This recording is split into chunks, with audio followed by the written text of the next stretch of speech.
সমস্ত আলেম ওলামা গণ নবীদের ওয়ারিস ওয়ারিস। আচ্ছা সাজিরা, তোমাকে আমি একটা প্রশ্ন করি। হ্যাঁ করো।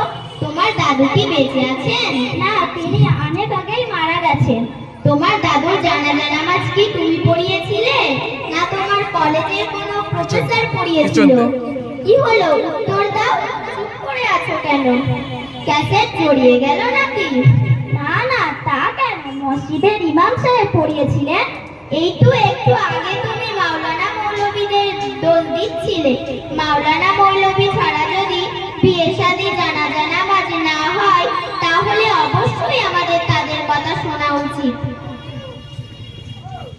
তোমার বাড়িতে কারোর বিয়ে হয়েছে? হ্যাঁ, বিয়ে হয়েছে তো। কিছুদিন আগে আমার বড় আপার বিয়ে হয়েছে। তা তোমার বড় আপার বিয়ে কি তুমি করিয়েছিলে, না তোমার সিনেমার কোনো নায়ক করিয়েছিল? না, তা কেন, ইমাম সাহেব পড়িয়েছিলেন। আলিশা, তোমার সাথে আমার কথা বলাটাই ভুল হয়েছে।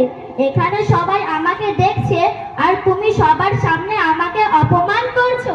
না না সাজিরা, আমি তোমাকে অপমান করব কেন? এই তো তুমি বললে তোমার ঈমান ঠিক আছে।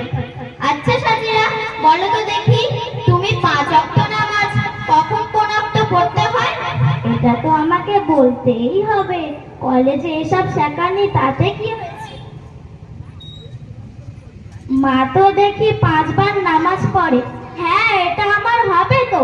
শোনো তাহলে, ফজরের নামাজ পড়তে হয় দুপুর বেলা, জোহরের নামাজ পড়তে হয় বিকাল বেলা,